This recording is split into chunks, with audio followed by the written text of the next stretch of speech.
კოსტავოს ქუჩაზე შიდა ეზოების მოწესრიგება მიმდინარეობს სამუშაოები ერთდროულად რამდენიმე კორპუსის ეზოში ხორციელდება. პროექტის მიხედვით ამ ეტაპზე ეზოებში შიდა კომუნიკაციები წესრიგდება, რის შემდეგაც ასფალტის საფარის დაგება მოხდება.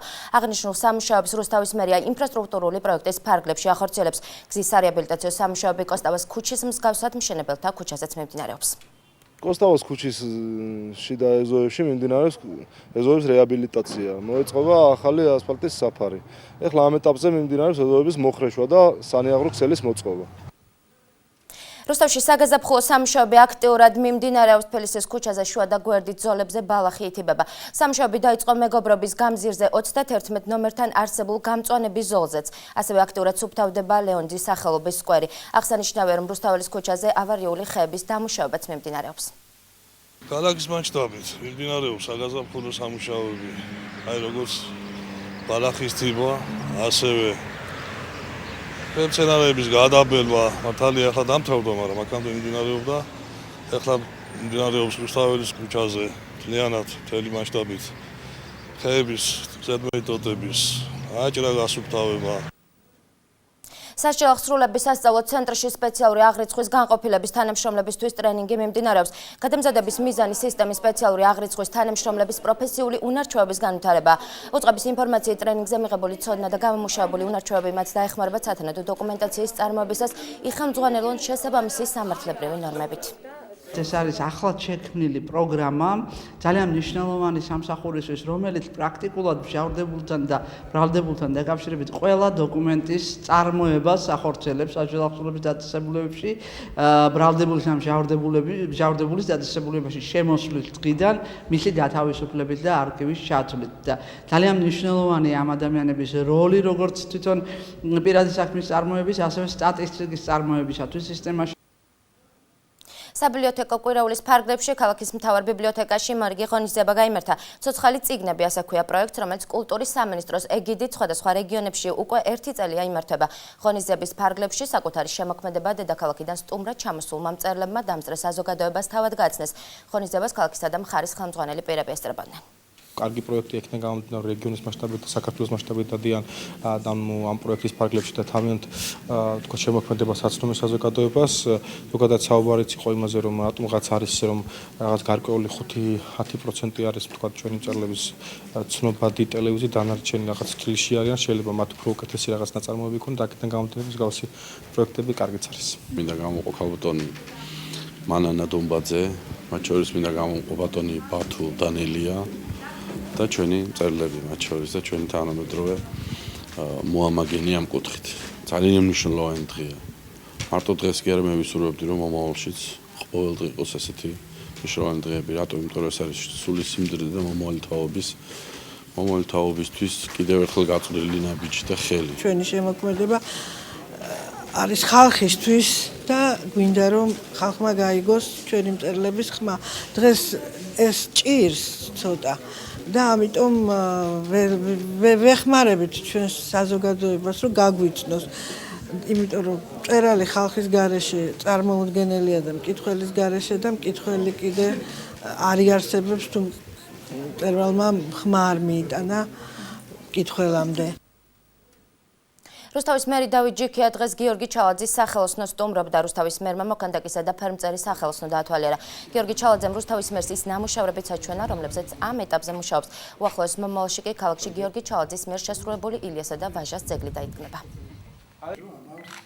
ჩვენ დღეს ვიმყოფებით ბატონ გოგისთან, არაჩვეულებრივ ადამიანთან, რომელიც წლების განმავლობაში ანუ რუსთავში მოღვაწეობს, არაჩვეულებრივ ნახატები აქვს, კანდაკებები.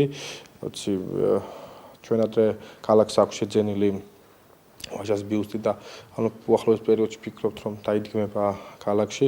გარდა ამისა ვნახეთ კანდაკებები, საინტერესო ლამაზი კანდაკებები, რომელიც მათ შეიძლება ქალაქი დაამშვენოს. კარგია, რომ ქალაქის ხელმძღვანელობა და საერთოდ რეგიონის ხელმძღვანელობა დაინტერესდა ჩემი ნამუშევრებით. რამდენიმე დღის წინ გუბერნატორი ბრძანდებოდა ვისაუბრეთ ქალაქის განაშენიანებაზე, მის კეთილმოწყობაზე. დღეს ბატონი დავით ჯიქია, ქალაქის მერი სტუმრა, ძალიან სასიამოვნოა და დაინტერესებულია, როგორც ჩანს, უყვარს ქალაქის იერსახის გაუმჯობესება, ამაზე ვისაუბრეთ და დაიგეგმა რამდენიმე სამუშაოს შესრულება. ჯაზის საერთაშორისო დღე აღნიშნეს დღეს რუსთავში. რუსთავის ჯაზ ბენდმა კონცერტი გიგა ლორკიბანიძის სახელობის თეატრში გამართა. ღონისძიებას ქალაქისა და მხარის ხელმძღვანელი პირები დაესწრნენ.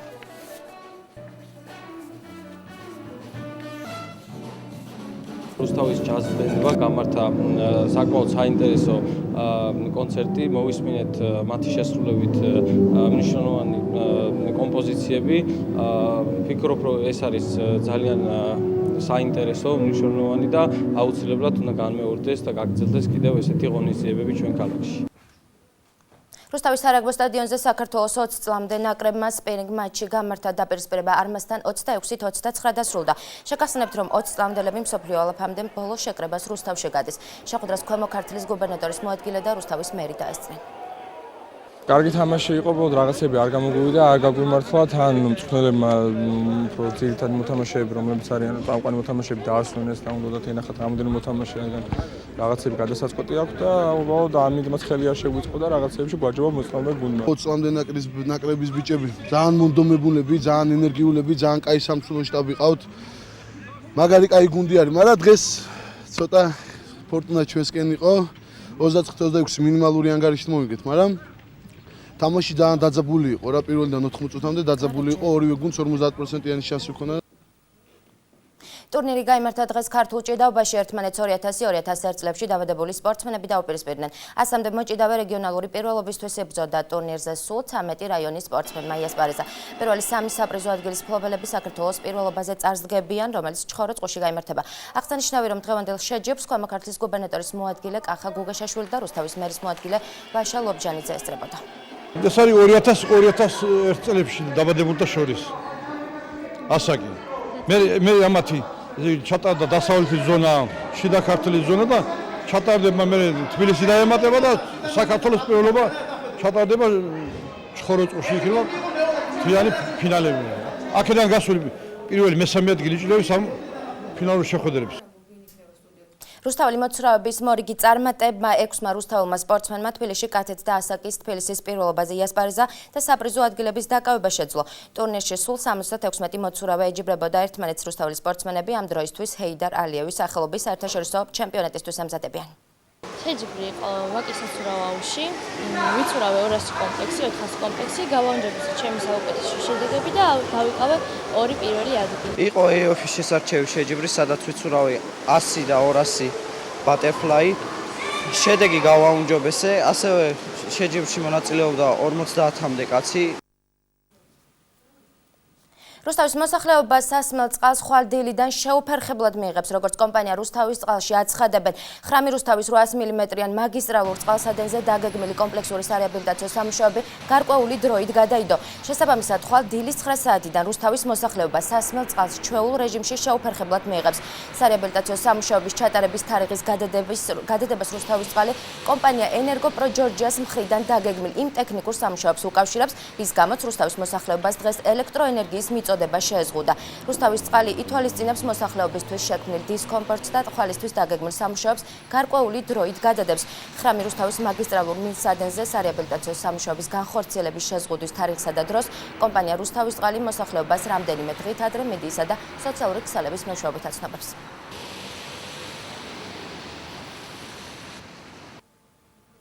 დღეს ხუთშაბათია და ტრადიციულად გადაცემა სტუდია 4 გველოდება. გადაცემის წამყვანი სოფო ცერცვაძე გვერდება პირდაპირ ეთერში. სოფო, საღამომშვიდობისა. საღამომშვიდობისა. დღეს სტუდია 4-ის სტუმარი იქნება საქართველოს იუსტიციის მინისტრი თია წულუკიანი. გადაცემაში ვისაუბრებთ ჩვენ მოახლოებულ რიგის სამიძე, ასევე მიზეზებზე თუ რატომ ითხოვს იუსტიციის მინისტრი პროკურატურის რეფორმის გატარებას, ასევე თია წულუკიანი ისაუბრებს პირდაპირ ეთერში და შეაფასებს მთავრობის 3 წლიან მუშაობას. ამ და სხვა კიდევ საინტერესო თემებით პირდაპირ ეთერში ჩვენ ზუსტად 10-ის ნახევარზე ვიქნებით, რაც მთავარია მაყურებელ საშუალება ექნება სატელეფონო ზარების მეშვეობით მიიღოს გადაცემაში მონაწილეობა. მედროებით გემშვიდობებით. საქართველოში ევროპის საინვესტიციო ბანკის წარმომადგენლობითი ოფისი იხსნება. თანამშრომლობის ახალი ეტაპის შესახებ საქართველოს პრემიერ-მინისტრმა ირაკლი ღარიბაშვილმა და EIB-ის ვიცე-პრეზიდენტმა დღეს გამართულ შეხვედრაზე ისაუბრეს. შეხვედრაზე საუბარი შეეხო საქართველოსა და ევროპის საინვესტიციო ბანკს შორის არსებულ თანამშრომლობას, რომლის ფარგლებში სახელმწიფო სექტორის მხარდაჭერის მიზნით სხვადასხვა საინვესტიციო პროექტის მხარეებმა იმედი გამოთქვეს, რომ საქართველოში ევროპის საინვესტიციო ბანკის წარმომადგენლობითი ოფისის გახსნა ურთიერთობების კიდევ უფრო გაღრმავებას შეუწყობს ხელს. I sincerely want to thank you. Thank you again. განათლების ხარისხის განვითარების ეროვნულ ცენტრში გერმანიის თანამშრომლობის საერთაშორისო ორგანიზაციის დახმარებით შესაძლებელია ახალი პროექტები ამოქმედდეს, რომელიც პროფესიული სასწავლებლების დახმარების მიზნით ხარისხის მართვაში საერთაშორისო ISO სტანდარტებით სერტიფიცირებას ითვალისწინებს. ამ თემაზე დღეს გერმანულმა ორგანიზაციამ პრეზენტაცია წარმოადგინა. შეხვედრის მიზანი იყო ISO სტანდარტებით სერტიფიცირების შესაძლებლობის განხილვა განათლების ხარისხის განვითარების ეროვნულ ცენტრსა და საგანმანათლებლო დაწესებულებებში. ამ ეტაპზე თანამშრომლობა მიმდინარეობს ხარისხის უზრუნველყოფის მექანიზმების გაუმჯობესებასთან დაკავშირებით. საქმე ეხება პროფესიული სასწავლებლების ინსტიტუციურ გაძლიერებას და შესაბამისად მათი ინსტიტუციური ძლიერების ხარისხის უზრუნველყოფას. ნარკოტიკული საშუალების უკანონო რეალიზაციის ბრალდებით ორი პირი დააკავეს სამართალდამცავებმა საცხოვრებელი ბინის ჩხრეკისას ნარკოტიკული საშუალება NRV-ს 15 ფირფიტა ამოიღეს. გამოძიებამ ასევე დაადგინა, რომ დააკავებული ნარკოტიკულ საშუალებას სისტემატიურად ყიდდა. ორივე დააკავებული აღიარებს ჩადენილ დანაშაულს. გამოძიება ნარკოტიკული საშუალების უკანონო შეძენა შენახვისა და მოხმარების ფაქტზე მიმდინარეობს. ახალი ნარკოტიკული საშუალება NRV-ს რეალიზაციის და მოხმარების ფაქტზე თბილისში ორი პირი დააკავეთ. ნარკორეალიზატორის დროებით საცხოვრებელი ბინის ჩხრეკისას ნარკოტიკული საშუალება NRV-ს 15 ფირფიტა ამოვიღეთ, რომელიც ექსპერტიზის დათქვით უფრენო ფირს შეიცავს. ხოლო მეორე დაკავებულის პირადი ჩხრეკისას ამოღებულია ნარკორეალიზატორისაგან შეძენილი აღნიშნული ნარკოტიკული საშუალების 1 ფირფიტა. ორივე დაკავებული აღიარებს ჩადენილ დანაშაულს. ნარკოლოგიური შემოწმებით დაკავებულებს ნარკოტიკის მოხმარების ფაქტი დაუდგინდათ. ნიუ-იორკში ქალაქ ბალტიმორის მოსახლეობის სოლიდარობის მიზნით აქციები გაიმართა. დემონსტრაციას ამერიკული მედიის ცნობით 1000-ზე მეტი ადამიანი დაესწრო. ზოგიერთმა აქტივისტმა მთავარი მაგისტრალი გადაკეტა. პოლიციამ 100-მდე დემონსტრანტი დააკავა. ბალტიმორში კი საპროტესტო აქციები უკვე რამდენიმე დღეა მიმდინარეობს. მოსახლეობა პოლიციის განყოფილებაში 25 წლის ფერადკანიანი ფრედი გრეის გარდაცვალების ფაქტს აპროტესტებს და მომხდარში სამართალდამცავებს ადანაშაულებს. არეულობის გამო ბალტიმორში კომენდანტის საათია გამოცხადებული.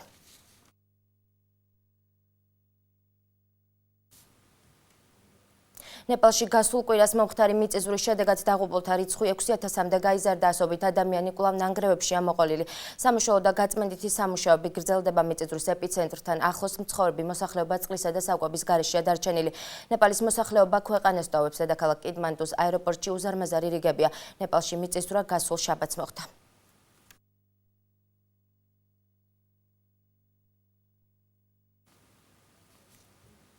არეულობა ბრაზილიაში დაშავებულია სულ მცირე 150 ადამიანი, მათ შორის 20 სამართალდამცავია. საპროტესტო აქციას მასწავლებლებმა გამართეს, რომლებიც სოციალური რეფორმების წინააღმდეგ გამოდიან. აქციის მონაწილეები შტატის საკანონმდებლო ასამბლეის შენობაში შეწრას შეეცადნენ, რის გამოც პოლიციამ ცრემლსადენი გაზი და წყლის ჭავლი გამოიყენა. პოლიციის ინფორმაციით აქციის მონაწილეებს შორის ნიღბიანი პირებიც იყვნენ, რომლებიც სამართალდამცავებს ქვებს ესროდნენ და პოლიციის კორდონის გარღვევას ცდილობდნენ.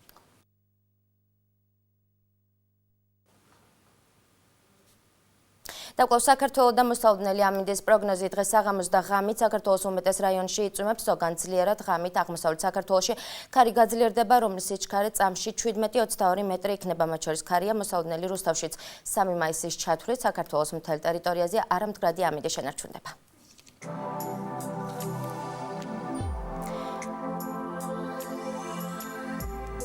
წალკაში დღისით 19, ხოლო ღამით +8 გრადუსი სითბო ნავარაუდები, თეთრი წყაროში ჰაერი დღისით 20, ხოლო ღამით 10 გრადუსამდე გათბება. დმანისში დღისით 17, ღამით +5, ბოლნისში დღისით 22, ღამით +10 გრადუსი სითბო ნავარაუდები, მარნაულში დღისით 24, ხოლო ღამით 12. თბილისში დღისით ასევე 24, ღამით +12, ჩვენს გარდამაშიც ასევე 25 +12, რაც ეხება ჩვენს ქალაქს, დღისით ასევე 25, ღამით +12.